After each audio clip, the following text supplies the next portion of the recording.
Innate immunity and asthma risk and Amish and Hutterite farm children. Definition. Many genetic risk factors have been reported to modified susceptible to asthma and allergy. 1, 2, but the dramatic increase in the prevalence of this condition in weather-signing countries in the past half century suggests that the environment also plays a critical.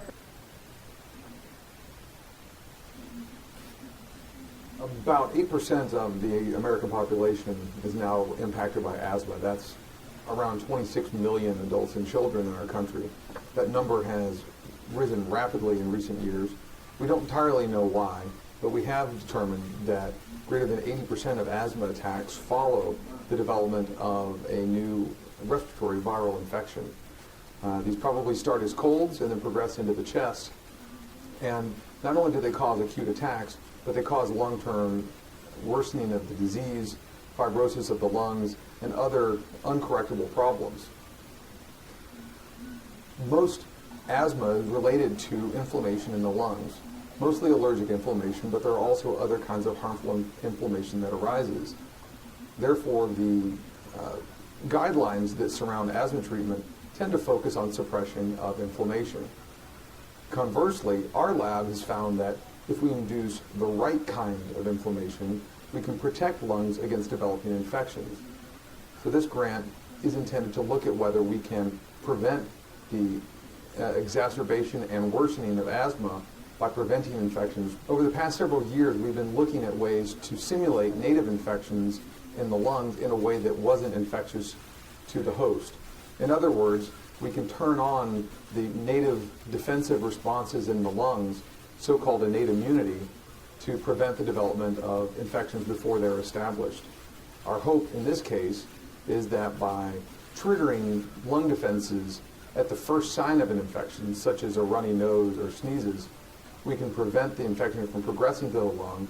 And in fact, we also hope we might even be able to reprogram some of the lung cells.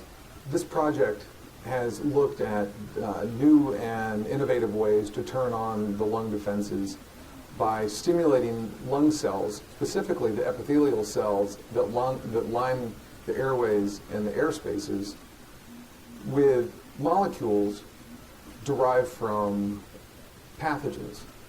So we have used molecules found on bacteria and fungus and viruses and used those to stimulate the lungs. In order to convert that into a clinically available therapeutic, we've now begun to use synthetic molecules that stimulate a particular kind of pathogen-detecting receptor on the lung cells known as toll-like receptors. And a unique combination of two different toll-like receptor stimulating molecules results in a quite remarkable, amazingly synergistic activity that turns on lung defenses in a way that we've not seen with other kinds of treatments. Method. The characteristic immune profiles of Amish and Hutterite school children. Furthermore, we use mouse models of asthma to study the effect of the environment on airway response to creep and mechanistic framework for the interpretation of our observation in humans.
Study participants.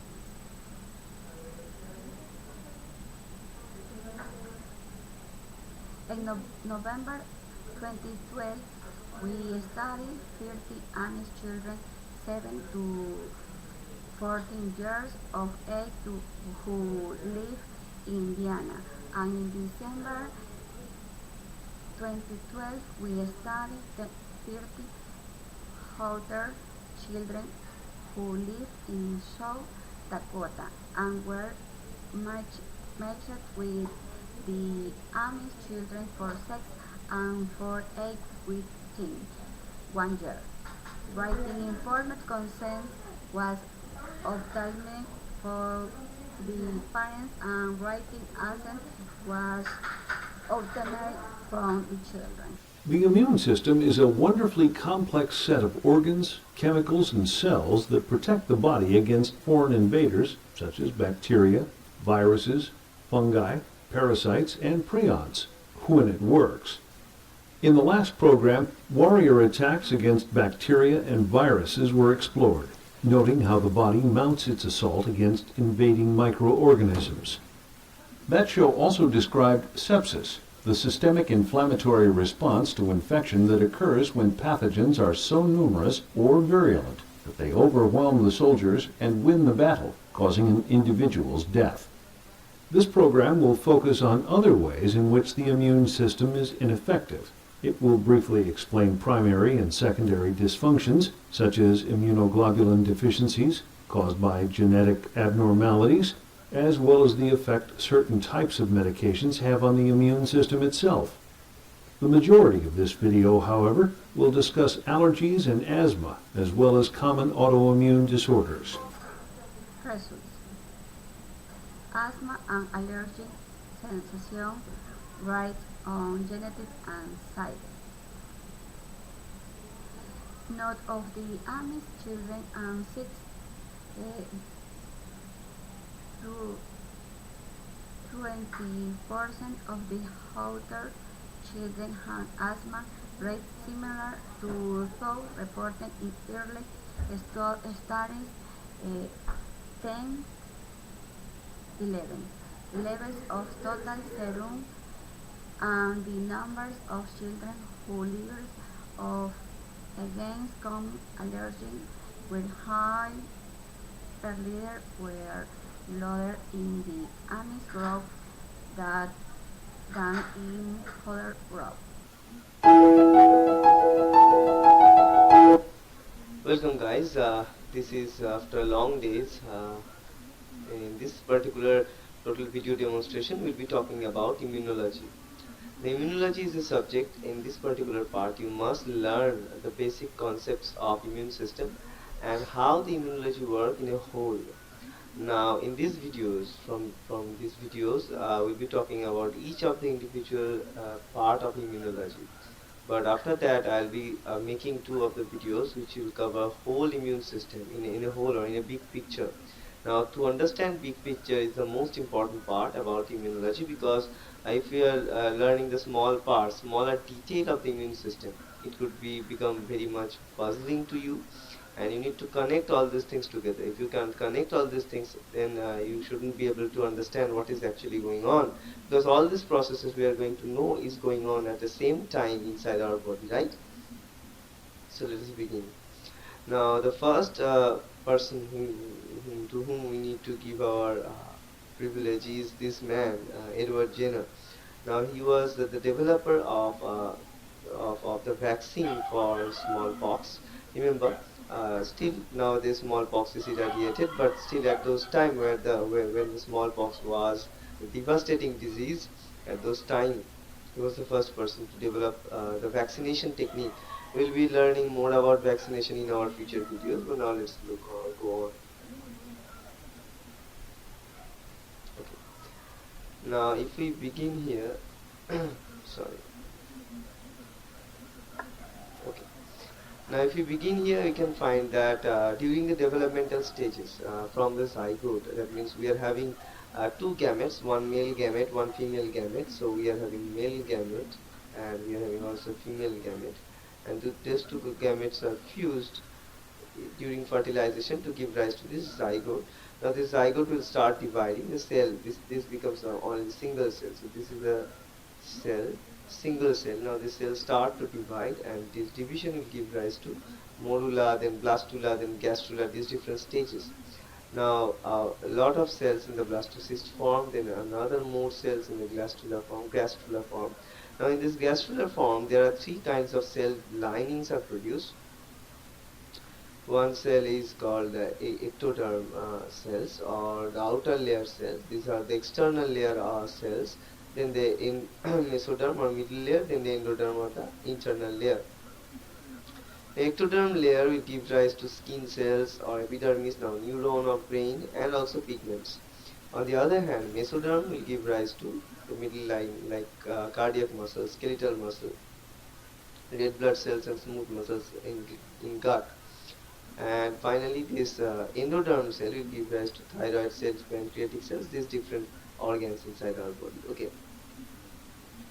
Now, in this particular In Amish and Hutterite, school children revealed marked difference in the prevalence of asthma despite similar genetic ancestors and listed and compared with the Hutters and Amish who practice traditional farming and are exposed to an environment rich in microbes.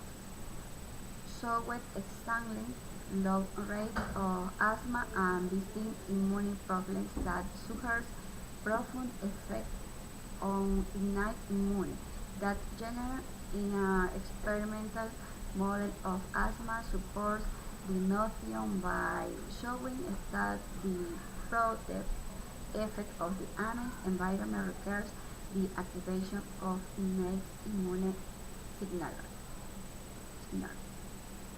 Conclusion. Our study is in a small number of children was suffering of showed significant difference in the prevalence of asthma and in immune profiles, suggesting that very strong environment factors must account for this difference. Indeed, we showing that there are remarkable genetic similarities between Amish and other children. Also, we interrogate only common variants or the variants that occur at very low frequency in this population are unlikely to account for the observed large difference in the prevalence of asthma.